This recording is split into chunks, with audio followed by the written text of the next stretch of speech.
Lancei-me de joelhos e comecei a orar. O Senhor abriu as janelas dos céus, derramou o espírito de oração e entreguei-me de toda a alma a orar. Não escolheram um texto, mas logo ao levantar-me dos joelhos, eu disse: Levantai-vos, saí deste lugar, porque o Senhor há de destruir a cidade.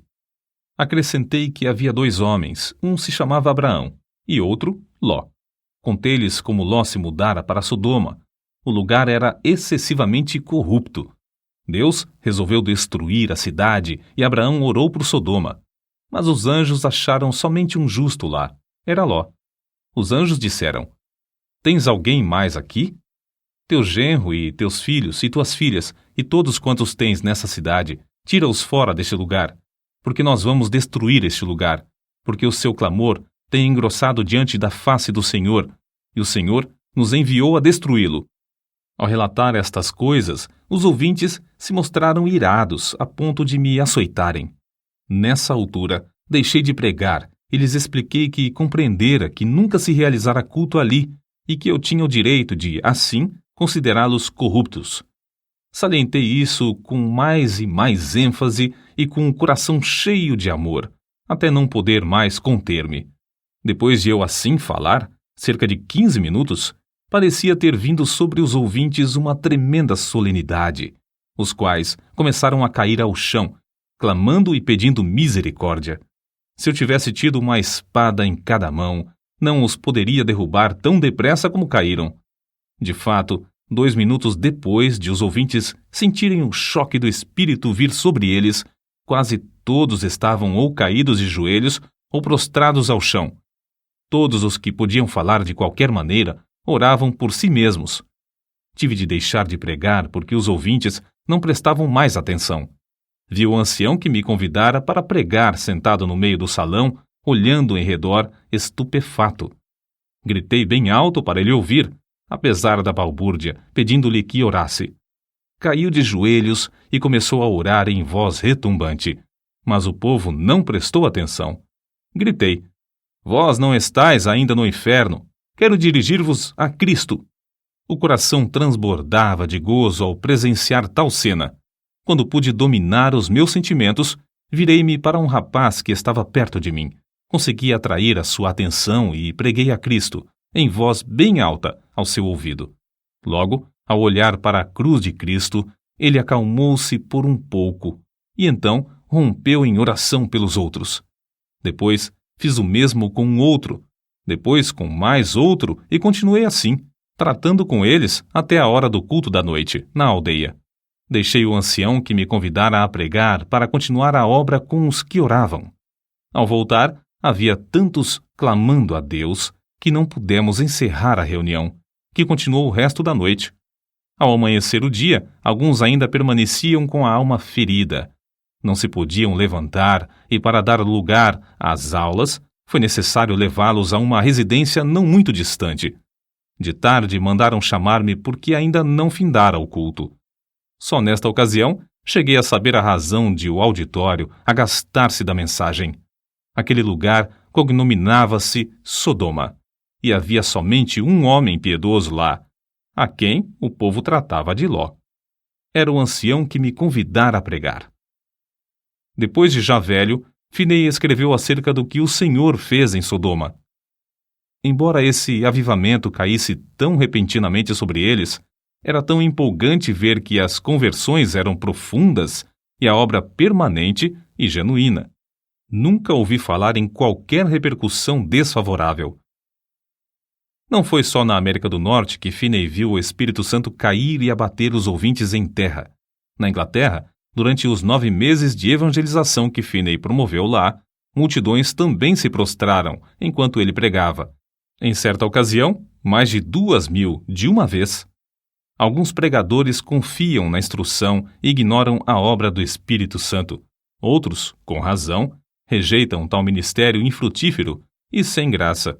Oram a Deus para que o Espírito Santo tome a direção e alegram-se no grande progresso da obra de Deus. Mas ainda outros, como Finney, dedicam-se a buscar o poder do Espírito Santo sem desprezar a arma de instrução e veem resultados incrivelmente mais vastos.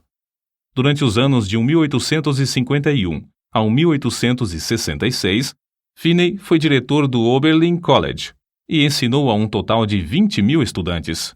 Dava mais ênfase ao coração puro e ao batismo no Espírito Santo do que à preparação do intelecto. O resultado foi que, de Oberlin, saiu uma corrente contínua de alunos cheios do Espírito Santo. Assim, após o término de uma campanha intensiva de evangelismo e no meio dos seus esforços no colégio, em 1857, Finney via cerca de 50.000, todas as semanas, converterem-se a Deus. By My Spirit, Jonathan Goforth, página 183. Os diários de New York, às vezes, quase não publicavam outras notícias senão do avivamento. Suas lições aos crentes sobre avivamento foram publicadas primeiro em um jornal e depois em um livro de 445 páginas que se intitulava Discursos sobre Avivamentos. As primeiras 2 edições, de 12.000 exemplares, foram vendidas logo ao saírem do prelo. Outras edições foram impressas em vários idiomas. Uma só editora em Londres publicou 80.000. Entre suas outras obras de circulação mundial, contam-se as seguintes: sua autobiografia, Discursos aos Crentes e Teologia Sistemática. Os convertidos nos cultos de Finney eram pela graça constrangidos a andar de casa em casa para ganhar almas. Ele mesmo se esforçava para preparar o maior número de obreiros em Oberlin College. Mas o desejo que ardia sempre em tudo era o de transmitir a todos o espírito de oração. Pregadores como Abel Carey e Father Nash viajavam com ele e, enquanto ministrava a palavra, eles continuavam prostrados em oração. Vejamos isso nas palavras de Finney.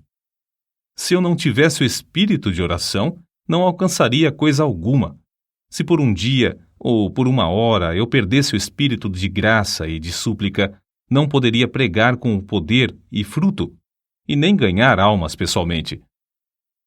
Para que alguém não julgue que a obra era superficial, citamos outro escritor. Descobriu-se, por pesquisa empolgante, que mais de 85 pessoas de cada 100 que se convertiam sob a pregação de Finney permaneciam fiéis a Deus, enquanto 75 pessoas de cada 100 das que professaram conversão nos cultos de algum dos maiores pregadores se desviavam. Parece que Finney tinha o poder de impressionar a consciência dos homens sobre a necessidade de um viver santo, de tal maneira que produzia fruto mais permanente. Deeper Experiences of Famous Christians, página 243. Finney continuou a inspirar os estudantes de Oberlin College até a idade de 82 anos. Já no fim da vida, permanecia tão lúcido de mente como quando jovem, e sua vida nunca foi tão rica no fruto do Espírito e na beleza da sua santidade do que nos últimos anos. No domingo 16 de agosto de 1875, pregou seu último sermão, mas à noite não assistiu ao culto. Ao ouvir os crentes cantarem Jesus, Lover of My Soul, Let Me to Thy Bosom Fly, saiu até o portão da frente da casa e com estes que tanto amava, cantou na terra pela última vez. Acordou à meia-noite sofrendo dores lancinantes no coração. Sofrera assim muitas vezes durante a sua vida. Semeara as sementes de avivamento e as regara com lágrimas. Todas as vezes que recebia o fogo da mão de Deus, era com sofrimento. Finalmente, antes de amanhecer o dia, dormiu na terra para acordar na glória, nos céus. Faltavam-lhe apenas 13 dias para completar 83 anos de vida aqui na terra.